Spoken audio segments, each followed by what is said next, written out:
Bacakan dulu ya, nanti buat simpulan. Akan bacakan Arabnya ya.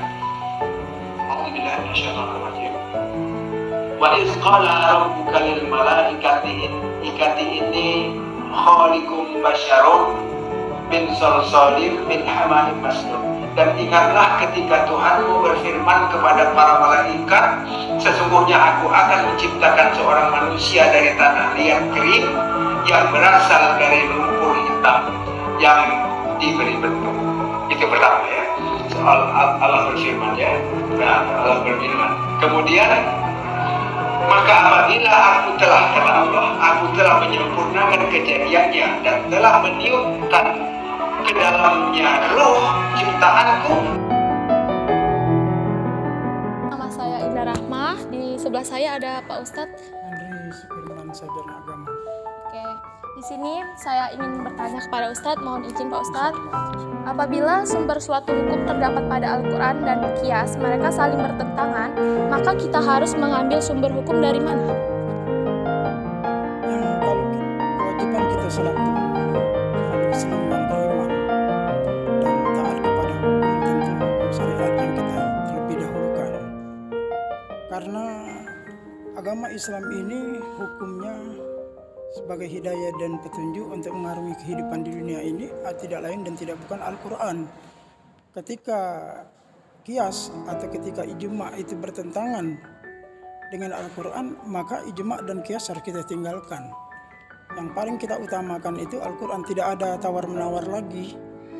Sesuai dengan firman Allah bahwa diturunkannya Al-Quran itu hudal linnas wa bayyinatin minal huda wal furqan, sebagai hukum untuk pembeda hak dan batil, sebagai pedoman dan petunjuk bagi manusia dalam menjalani hidup ini.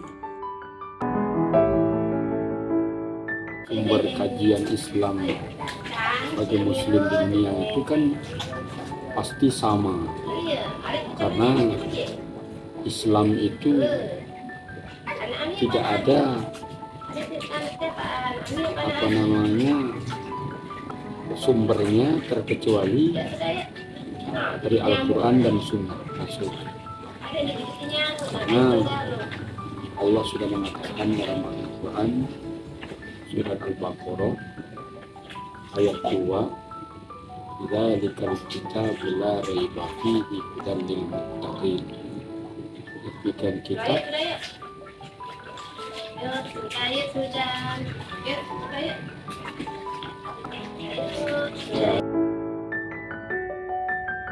Bagaimana peran penting hadis atau sunnah dalam mengembangkan hukum Islam di masyarakat saat ini?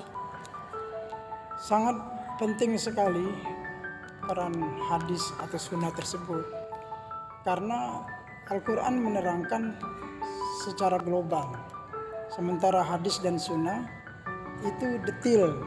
Dan hadis dan sunnah kita sangat pahami bahwa ada 3, artinya hadis itu bisa menjadi fi'liyah, qauliyah, dan takririyah. Fi'liyah siapa? Fi'liyahnya perbuatan Rasulullah, qauliyahnya qauliyah perkataan Rasulullah, dan takririyah adalah persetujuan Rasulullah.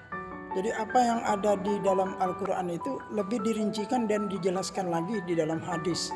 Bukan hanya dengan perkataan firman Allah saja, tapi ditunjukkan dengan perbuatan-perbuatan Rasulullah sebagai utusan Allah yang menjelaskan dalam perbuatannya, dalam perkataannya, maupun dalam persetujuannya. Kemudian pentingnya lagi ini untuk umat ini, ya kita harus mencontoh perbuatan Rasulullah itu. Mencontoh perbuatan Rasulullah dengan perkataannya tadi, dengan perbuatannya tadi, dengan persetujuannya tadi. Mungkin. Assalamualaikum warahmatullahi wabarakatuh. Saya Ayuni Syaska dengan NIM 230510187 dari Prodi Manajemen Pendidikan Islam mata kuliah Studi Keislaman. Baiklah, saya di sini ingin mewawancarai Ustazah Ria. Apa yang menjadi ruang lingkup kajian studi keislaman? Oke, yang menjadi ruang lingkup studi keislaman itu adalah seluruh apa yang berkaitan dengan agama, termasuk tentang pemahaman orang tentang agama tersebut. Baiklah, terima kasih Ustazah Ria atas jawabannya, atas waktunya. Ya, sama-sama.